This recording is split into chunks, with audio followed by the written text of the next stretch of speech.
रात के अमरीकी हमलों के बाद ईरान का खित्ते में अमरीकी अड्डों पर जवाबी हमला शुरू। मिसाइल और ड्रोन से उर्दन के सुल्तान हसन और बहरीन के शेख ईसा फ़ज़ाई अड्डे पर हमले। तेल और असलहा ज़ख़ीरा, P-8 जहाज़ के हैंगर, अमरीकी फ़ौज के drones command and control centre और हेलीकॉप्टरों के मेंटेनेंस मरकज़ को निशाना बनाने का दावा। पासदारान इनक़लाब का कहना है कि ईरान के साहिली अड्डों पर अमरीकी हमलों के बाद जवाबी कार्रवाई की गई।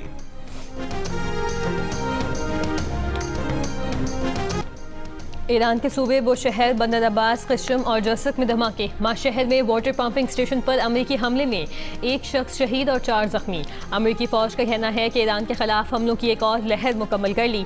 मुख्तलिफ मकामात पर दर्जनों अहदाफ को निशाना बनाया।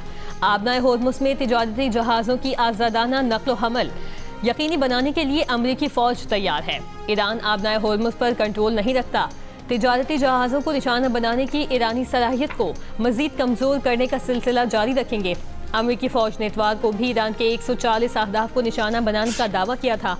ईरानी ज़राए के मुताबिक इतवार के अमरीकी हमलों में एक ईरानी फ़ौजी शहीद हुआ। जवाब में ईरान ने ओमान, कतर, उर्दन, बहरीन और कुवैत में अमरीकी फ़ौजी तनसीबात और दिफाई निज़ाम को तबाह करने का दावा किया था।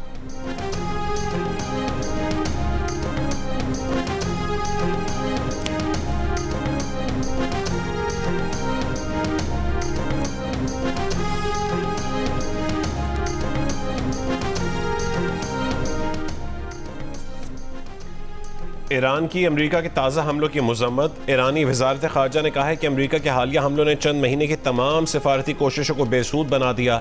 अमरीका ने आबना हुर्मुज़ में ईरान के इंतज़ामात में खुली मुदाखलत की, जिससे न सिर्फ वहाँ दोबारा अदम तहफ़्फ़ुज़ की सूरत हाल पैदा हुई, बल्कि बैनुल-अक़वामी तिजारती जहाज़रानी में भी खलल पड़ा। हफ्ते के रोज़ मस्कत में होने वाले मुज़ाकरात का महवर आबना हुर्मुज़ के इंतज़ाम से मुताल्लिक़ था। ताहम अमरीका ने ओमान पर दबाव डालकर इस मामले पर किसी नतीजे तक पहुँचने का अमल रोक दिया।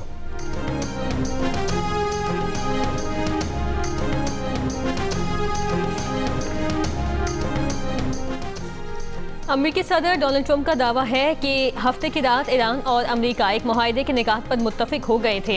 ईरान तमाम मामलात से दस्तबरदार हो गया था, लेकिन मुज़ाकरात ख़त्म होने के 1 घंटे के अंदर ही ईरान ने आबना होर्मुज़ में एक बहरी जहाज़ पर ड्रोन हमला कर दिया।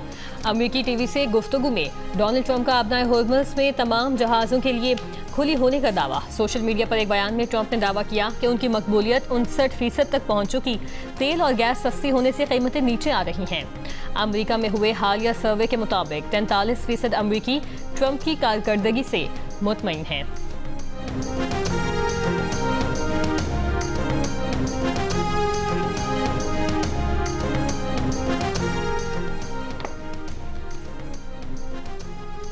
अमरीका ईरान हमलों और आबना हुर्मुज़ बंद करने के ऐलान के बाद आलमी मंडी में तेल की कीमतों में फिर इजाफा। ब्रेंट खाम तेल की कीमत $79 फी बैरल हो गई, जबकि WTI खाम तेल की कीमत $74 फी बैरल है।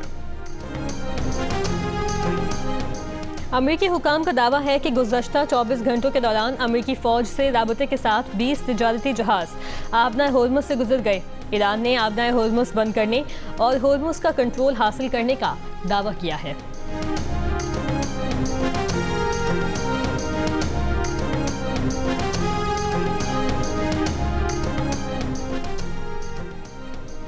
पाकिस्तान का अमरीका ईरान कशीदगी में एक बार फिर इजाफे पर गहरी तशवीश का इजहार। तर्जुमान दफ्तर खारजा का कहना है कि तमाम फरीक़ैन तहम्मुल का मुजाहरा और कशीदगी में कमी के लिए फौरी इक़दामात करें।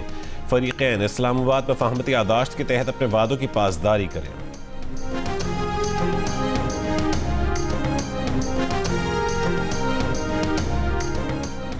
ईरानी नायब वज़ीर ख़ारजा काज़िम गरीब आबादी का सुप्रीम लीडर या आला फ़ौजी और रियासती अहदेदारों के कत्ल पर फैसला कुन कार्रवाई का कानून बनाने का मुतालिबा। कहा, ईरान की पार्लियामेंट या एक्सपीडिएंसी काउंसिल आला क़यादत पर कातिलाना हमले के फैसला कुन जवाब की जमानत देने का कानून पास करे।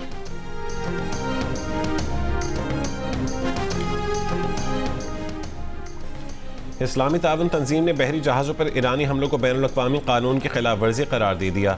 OIC ने कहा है कि जहाज़ों पर हमले बैनुल-अक़वामी तिजारत में रुकावट डालना आलमी कानून की सरीहन खिलाफ वर्जी है। यह हमले अक़वाम मुत्तहिदा चार्टर की भी खिलाफ वर्जी है।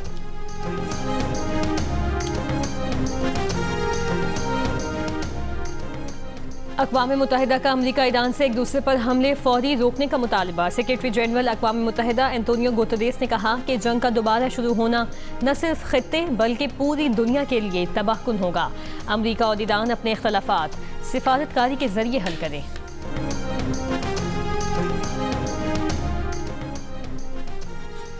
कैथोलिक मसीहियों के रूहानी पेशवा पोप लियो का मशरक़ वस्ता की सूरत हाल पर इजहार तशवीश।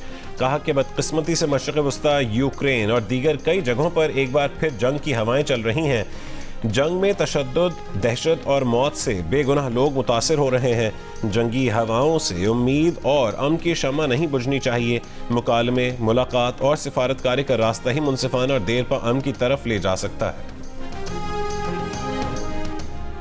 मुल्तान, खानेवाल, जहानिया समेत पंजाब के मुख्तलिफ इलाकों में बारिश, कई इलाकों में बिजली मअतल। महकमा मौसमियात के मुताबिक आज पंजाब, सिंध और बलूचिस्तान के बाज़ इलाकों जबकि कश्मीर, बालाई KPK और गिलगित बल्तिस्तान में तेज़ हवाओं और गरज चमक के साथ बारिश का इम्कान है। फ्लड फोरकास्टिंग डिवीजन के मुताबिक बड़े दरियाओं सिंध, जहलम, चनाब, रावी, सतलुज और काबुल में बहाव मामूल के मुताबिक हैं। तरबिला डैम का लेवल 52%, मंगला डैम 37% भरा हुआ है।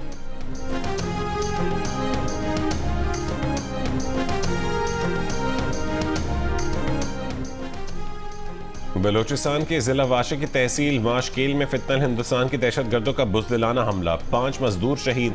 सिक्योरिटी ज़राए के मुताबिक फितना हिंदुस्तान के बुज़दिल दहशत गर्दों ने मासूम और निहत्ते मजदूरों को निशाना बनाया। सदर, वज़ीर आज़म और वज़ीर आला बलूचिस्तान के वाक़ई की शदीद मज़म्मत। वज़ीर आज़म शहबाज शरीफ ने कहा है कि फितना हिंदुस्तान के दहशत गर्द अपने मज़मूम अज़ाइम के लिए बेगुनाह शहरियों को निशाना बना रहे हैं। ऐसे इंसानियत सोच जराइम में मुलविस अनासिर किसी रियायत के मुस्तहक नहीं।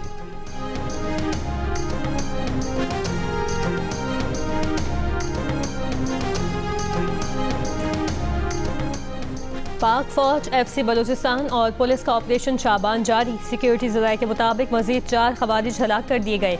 ऑपरेशन शाबान में हलाक दहशत गर्दों की तादाद 71 हो गई। 5 जुलाई से अब तक 109 खवारिज मारे जा चुके हैं।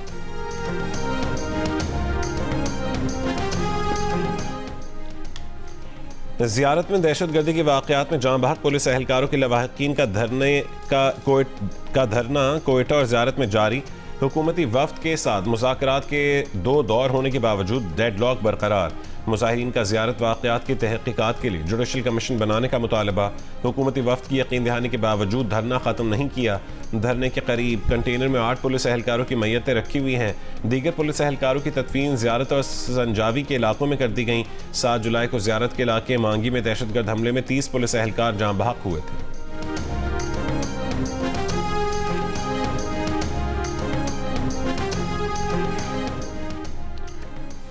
गिलगित बल्तिस्तान के 2 इंतखाबी हलकों के मखसूस पोलिंग स्टेशन में इतवार की रीपोलिंग के बाद गैर हतमी गैर सरकारी नतीजे के मुताबिक GBA 15 दियामिर 1 में आज़ाद उम्मीदवार मोहम्मद दिलपजीर 6033 वोट लेकर पहले नंबर पर रहे।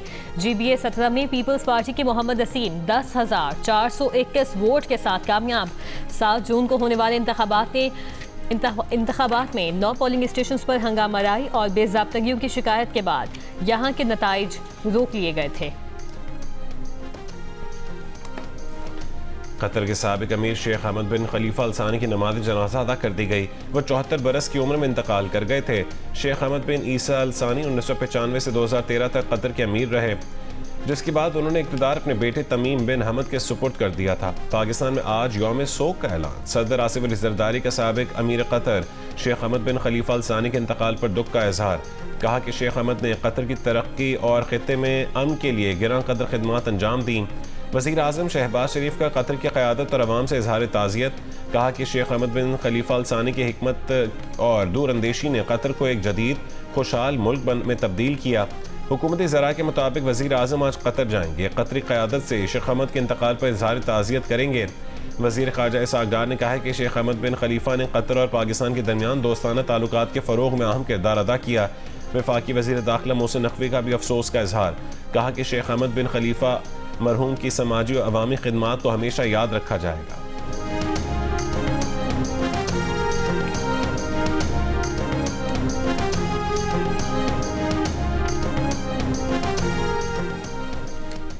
सिंध के मुख्तलिफ शहरों में भारतीय आबी जाहरियत के खिलाफ मुजाहिरे। कराची में सिंध असम्बली से प्रेस क्लब तक रैली। सूबाई वजीर सईद गनी ने रैली से खिताब में कहा कि दरियाए सिंध का पानी पाकिस्तान की बका जिंदगी है, इसका गला घोटने नहीं देंगे। अगर दुनिया के सारे मुल्क अपने इलाके से गुजरने वाले दरिया पर रुकावट लगा दे तो दुनिया भूख से मर जाए। हैदराबाद में भारतीय आबी जाहरियत के खिलाफ पीपल्स पार्टी की ठंडी सड़क से प्रेस क्लब तक रैली। लाड़काना में बेगम नुसरत भुट्टो हॉल से जिन्ना बाग चौक तक रैली निकाली गई। शिकारपुर में डिस्ट्रिक्ट काउंसिल से प्रेस क्लब तक रैली निकाली गई। जैकबाबाद और ठट्टा में भी रैलियां निकाली गई। शुरा का कहना था कि आबी जाहरियत पर भारत को मई की तरह मुंह तोड़ जवाब दिया जाएगा।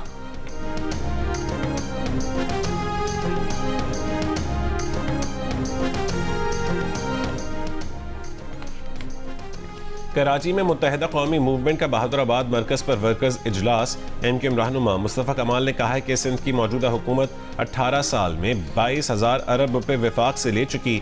हुकूमत सिंध बिलुमूम कराची और हैदराबाद में बुनियादी ज़रूरियात मुहैया करने में नाकाम रही। सिंध के शहरी इलाकों को हुकूक दिलाने के लिए 26 जुलाई से एहतजाजी तहरीक का आगाज़ किया जाएगा।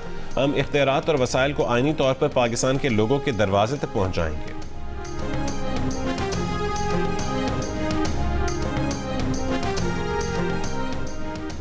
OIC की खवातीन की नवी वजारती कॉन्फ्रेंस का वजारती इजलास आज वज़ीर आज़म शहबाज शरीफ की ज़ेर सदारत होगा।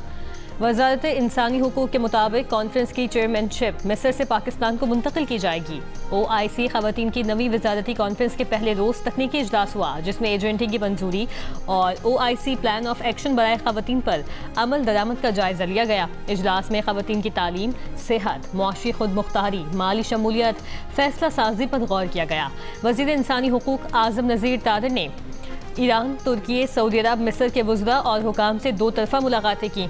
आज़म नज़ीर तादर की शाम, सोमालिया, यमन, बॉस्निया समेत मुख्तलिफ ममालिक के वज़रा और हुकाम से भी मुलाकातें। पाकिस्तान और तुर्की के दरमियान ख़ानदान, समाजी खदमात और समाजी तहफ़्फ़ुज़ के शुबों में ताउन के लिए मफ़ाहमती याददाश्त पर दस्तखत।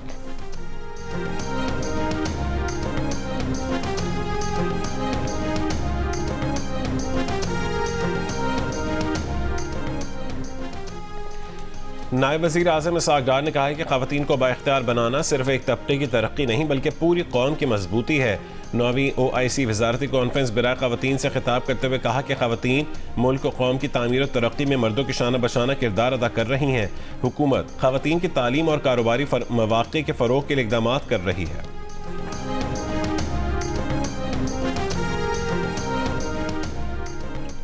हज 2027 ता 2030 के लिए ऑनलाइन हज रजिस्ट्रेशन ड्राइव जारी। वजारत मजहबी उमूर के मुताबिक घर बैठे रजिस्टर्ड होने वाले आज़मीन हज की तादाद 3,08,000 से तजावुज़ कर गई। हज पोर्टल या मोबाइल ऐप पाक हज के जरिए रजिस्ट्रेशन का अमल आसानी से मुमकिन है। वजारत मजहबी उमूर का अगले मरहले में हज वाजिबात भी ऑनलाइन वसूल करने का इंदिया। 2,22,000 अफराद ने सरकारी, 86,000 ने प्राइवेट हज स्कीम का इंतखाब किया। राब्ता आलम इस्लामी के ज़ेर एहतमाम पाकिस्तानी उलमा कराम के साथ मुशावरती इजलास। सऊदी सफ़ीर नवाफ बिन सईद अल मालिकी, राब्ता आलम इस्लामी के secretary general Sheikh doctor Mohammad bin Abdul Karim, Mufti Taqi Usmani और मौलाना फजलुर रहमान समेत दीगर उलमा कराम की शिरकत। मौलाना फजलुर रहमान ने कहा कि राब्ता आलम इस्लामी उम्मत के इत्तेहाद, एतदाल और रवादारी के फ़रोग़ में अहम किरदार अदा कर रहा है। पाकिस्तान और सऊदी अरब के बरादराना ताल्लुकात उम्मत मुस्लिमा के लिए क़ुव्वत का सरचश्मा है।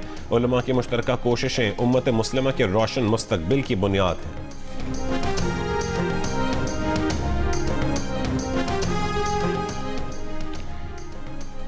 कराची कायदाबाद में गैर कानूनी तौर पर मुकीम 18 अफगान बाशिंदों को हिरासत में ले लिया गया। पुलिस के मुताबिक ज़ेर हिरासत अफगान बाशिंदों को कानूनी कार्रवाई के बाद अफगान कैंप मुंतकिल कर दिया गया।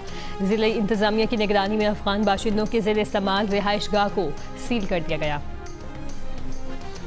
कराची के इलाके औरंगी टाउन सेक्टर 11.5 में ट्रैफिक हादसा। 4 साल की राहगीर बच्ची जाँ बहक। नॉर्दर्न बाईपास के करीब गाड़ी की टक्कर से मोटरसाइकिल सवार 2 अफराद जाँ बहक, एक जख्मी। मंगो पीर में भी गाड़ी की टक्कर से मोटरसाइकिल सवार जाँ बहक हो गया।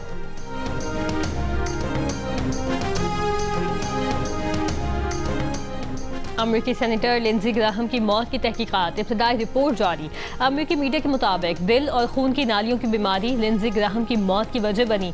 मौत की हतमी वजह जानने के लिए मजीद तिब्बी टेस्ट जारी हैं। तमाम टेस्ट मुकम्मल होने के बाद हतमी रिपोर्ट जारी की जाएगी।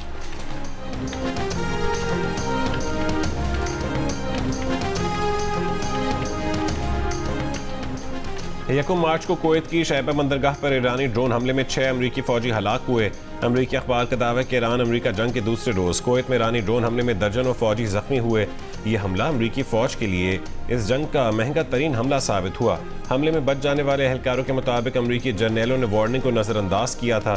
अमरीकी कमांडरों को वार्निंग दी गई थी कि निशाना बनाई जाने वाली तंसीब गैर महफूज है।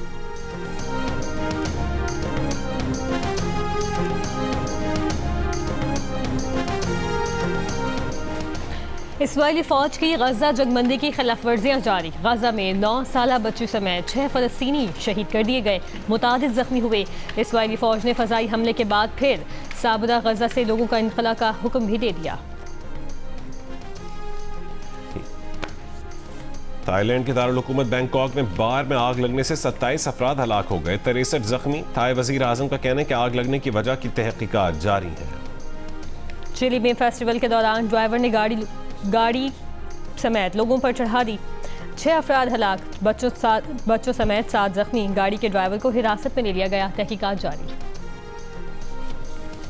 इसराइल में आम इंतखाबात 27 अक्टूबर को होंगे। इसराइल की मौजूदा पार्लियामेंट अपनी 4 साला मुद्दत 17 जुलाई को मुकम्मल कर लेगी।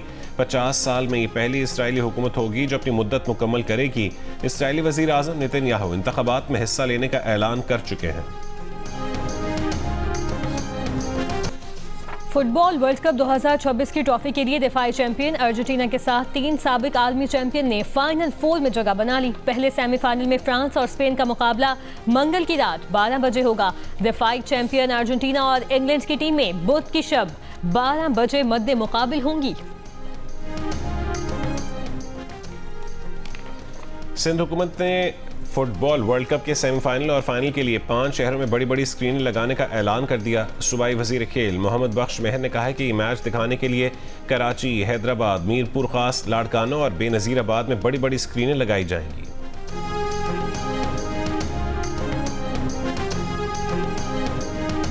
सिंध ओपन गोल्फ चैंपियनशिप में एमेच्योर गोल्फर उमर खालिद ने तारीख रकम करते हुए मजमूई टाइटल अपने नाम कर लिया। वो सिंध ओपन गोल्फ चैंपियनशिप जीतने वाले पहले एमेच्योर खिलाड़ी भी बन गए।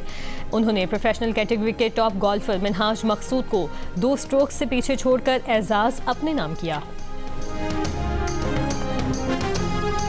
और सऊदी दारुल हुकूमत रियाद और अल-खुबर के बाद जद्दा में पाकिस्तानी आमों का मेला सज गया।